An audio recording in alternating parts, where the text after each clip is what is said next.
mar Marang'ich welo odhiane gi weche mag siasa koro ne jokanyo mag ODM e kaunti ma Migori dwaro mondo tend ODM oket okenge makare mar neno ni yiero mar duond burano e kor gwenge machakore tarik 27 mar dweni otim e yo makare kendo maonge koko. George Juma miwalero.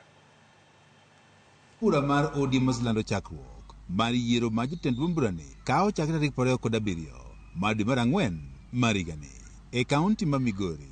Kajedo kaachiel kod Wajia, yiero ne dhi timore tarik 29 mar dwe mar ang'wen mar higani. Yiero ma kama e kinde mokalo osetudi kod koko. Kata kamano, tend ODM oselero ni wang' gi keto okenge mabeyo mane yiero ni koro bedo mano mantie kod kwe kendo yo makare. We have no doubt that we have put in place adequate systems and mechanisms to conduct free, transparent, fair and credible elections that will satisfy all party members. Kwayo the concerned leaders mag party madhitimo yiero ni Migori ka. Number 1, wadwaro kwe.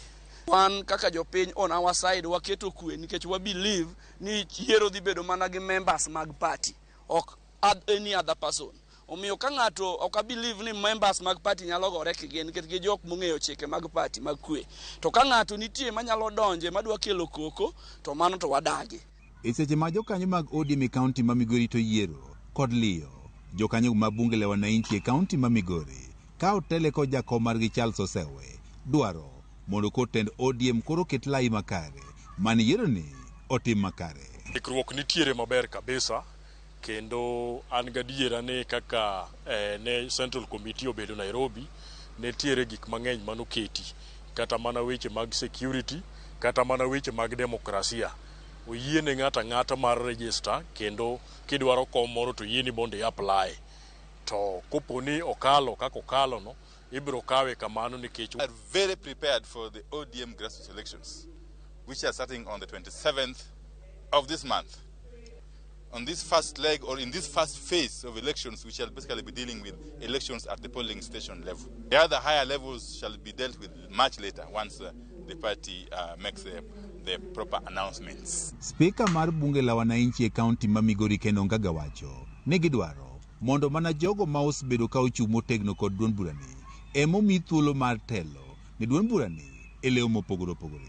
Wan gi chama mar UDA ma bende section of jo Migori moko bende okawe ringo kode iye ka to wan dala ka be wang'eyo ni wajo ODM. Koro wakwayo ni the election mabiro ni the leadership mar ODM utemo miwa jotelo maloyol manyalo rito nwa chama kendo miyo utigi rieko matut ma iye kabisa kik umiwa joma mols ma kusemiyo gi office to kinywa winjo ni giweyo chama giringo gidai ni other parties kucho. Jokanyo mag bunge la wananchi e kaunti ma Migori wacho ni mokuom jogo mane omi thuolo mar telo ni duond burani e kinde mokalo osendhogo duond burani. Kwayo kaka jopati ni wabed pamoja kwa ng'eni tarik 29 wabiro timo yiero kendo yiero no biro bedo yiero maber to gima biro wuok e yiero no wakawe kaka jopati nikech mane kaka wajopati wapare. Jotend ODM e kaunti ma Migori koro konjo kanyo mag ODM e kaunti ma Migori mondo bi owuog oko kendo yie jotelogo ma otegno manyalo tayo duond burani. George Juma, Ramogi TV, Migori.